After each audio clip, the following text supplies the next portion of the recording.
entrevista de hoje nós recebemos José Maria Chapina Alcazar, ele que é vice-presidente da Associação Comercial de São Paulo e ex-presidente do Sescom, também aqui de São Paulo. Seja bem-vindo ao nosso programa. Obrigado, é uma honra estar aqui consigo. Pra gente é uma aula, né? Isso, para todos nós. Nós vamos sair sempre aprendendo alguma coisa. Sempre aprendendo. Tá? É isso aí. Da outra vez que a gente teve a nossa conversa, a gente estava falando sobre e-social, falando aí o que muda nas empresas, nas pequenas, médias, o que vai resvalar aí no comércio e na tributação e na arrecadação aí de impostos. Hoje, a gente vai falar algo anterior a isso, né? Algo que quando você abre uma empresa ou está pensando em abrir um negócio, é de planejamento, mas de planejamento específico, tributário. Existe, Zé? Existe. Deixa eu contar uma coisa, Silvia. É comum esse desconhecimento por parte dos empreendedores e a legislação brasileira, nesse lado, ela é muito flexível.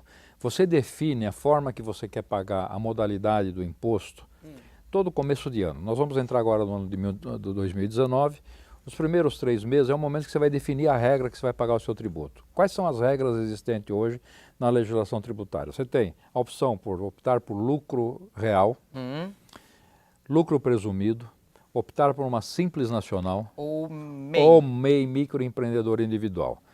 A legislação é facultativa, você escolhe. Se você estiver dentro dos limites da regra que cada sistema propicia, você pode escolher e aderir. Só que uma vez feita a opção, você não pode mudar essa opção durante o exercício que você fez a opção.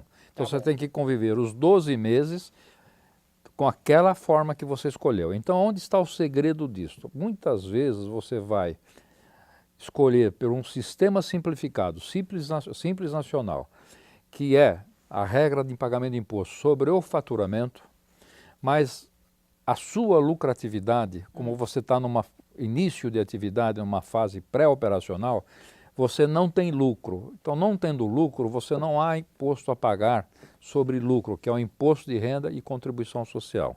Se você escolher o Simples Nacional, você vai pagar sobre o faturamento, independente se você teve lucro ou não. Então, a gente chama de planejamento tributário, porque agora é o momento. Janeiro está chegando, para jogar você vai ter que optar. Exatamente, para jogar uma previsão do que você espera como expectativa do 2019, se a tua empresa dará lucro ou não. Mas, rapaz, a gente está no meio aí de uma guerra de queda de emprego, de não sabe qual é o futuro do país, não estou falando só político, futuro financeiro, empresas caindo fora. Como é que alguém vai fazer essa aposta? Este é o mote que você me dá para exatamente falar e fazer o alerta que nós viemos aqui hoje. E aí? Falar do planejamento tributário. Então você que está no lucro presumido, ou é uma empresa do Simples Nacional, olha que a Silvia acabou de dizer, nós estamos verdadeiramente no meio de uma guerra, onde os negócios e a crise econômica está aí.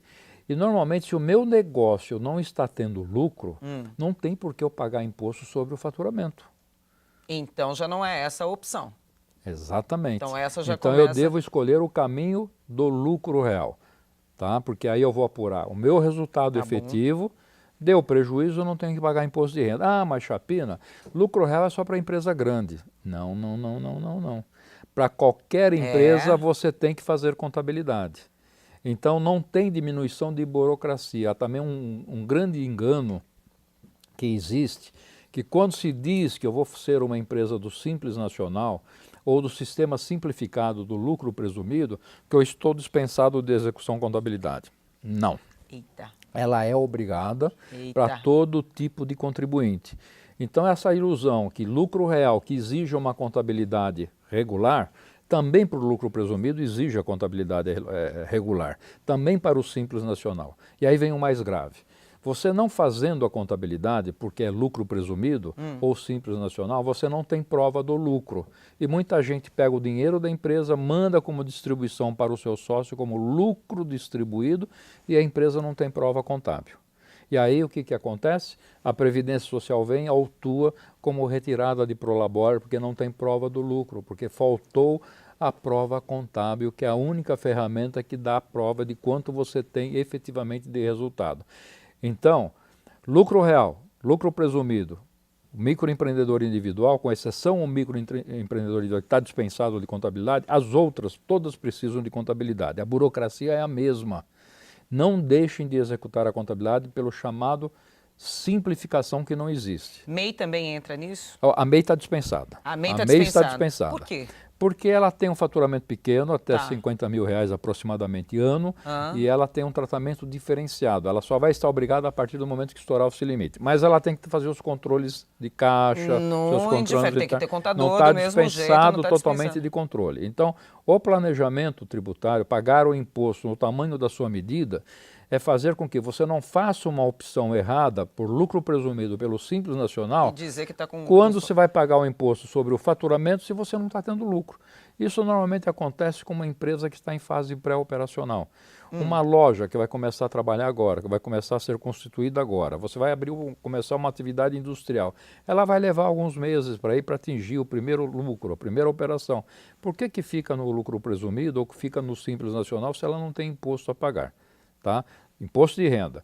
A vantagem do sistema simplificado é quando você tem muitos funcionários que o custo da folha de pagamento representa preponderância em relação ao faturamento da empresa. Nesse caso, então aqui é a chamada. Este é o momento certo, outubro, novembro e dezembro, para você simular, fazer uma projeção para o ano de 2019, qual é o resultado que você espera da sua empresa. E se a situação política no Brasil não mudar, vai agravar muito mais a situação da empresa nacional. As dificuldades com o resultado, as dificuldades de sobrevivência vão aumentar. Vamos ver se nós conseguimos fazer com que alguém que assume a presidência gere credibilidade para a política interna e para o exterior, para que o Brasil volte a crescer e volte a estabilizar a economia.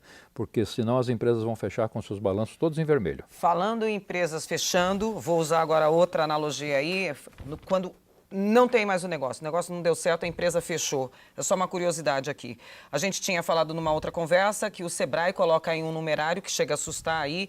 A gente teve recentemente entrevistando representantes do Sebrae aqui no programa e ele falou que nos primeiros 2 anos, 27% das pessoas que investiram em empresas fecham, quer dizer, 30%.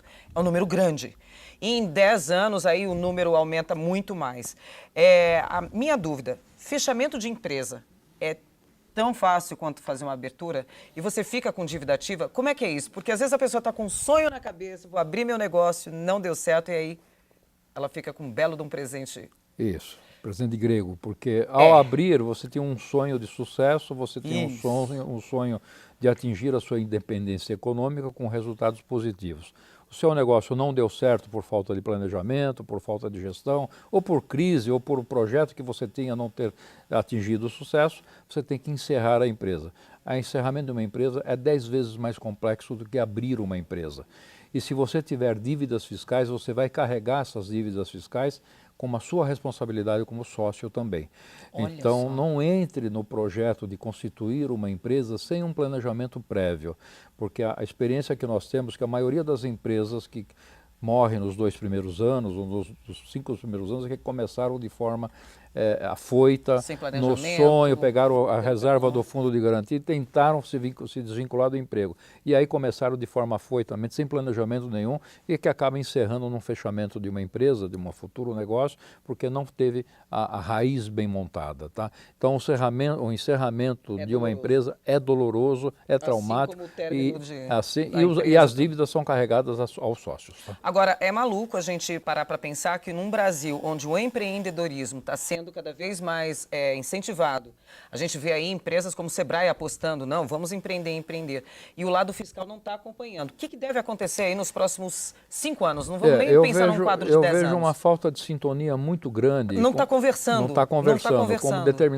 Como determinadas defesas que se fazem em nome do empreendedorismo, até o próprio Simples Nacional, como alavanca de simplificação, há um engano muito grande. A dificuldade entre a realização de um sonho e atender a demanda que o governo exige para o pequeno empresário é muito complicado. Então o governo deveria simplificar o processo, acreditar mais na capacidade do desenvolvimento de negócio e geração de emprego e reduzir a carga tributária. Mas ele consegue fazer isso de um dia para o outro? Porque parece que isso daí, essa carga tributária é algo que assim, ninguém quer falar, ninguém quer votar, ninguém quer discutir, ninguém quer... Enfim, porque os governantes não querem mexer no seu bolso, eles preferem carregar ao setor produtivo que gera emprego do que diminuir o tamanho do Estado. Então nós teríamos que ter alguns gerentes de Estado, governantes, que reduzissem a sua máquina. Será que nós precisamos do tamanho do Congresso? Com que leva aquele custo que tem, da forma que tem, para ser sustentado pelo empreendedorismo brasileiro? Fica aí a questão. Fica aí a questão. Zé, muitíssimo obrigada pela sua participação. Vamos deixar esse canal aberto aqui com a gente, dessa conversa, porque eu acho que carga tributária, planejamento tributário, abrir minha empresa, fechei minha empresa, quais são os lucros, em que eu aposto em 2019, 2020. É isso aí. Isso daí sempre vai estar em pauta. Conta com a gente. Obrigada mais uma vez Conta pela com a sua gente. participação. Muito obrigado pela oportunidade e agradeço a atenção de todos. E até nosso próximo encontro, hein? Tchau.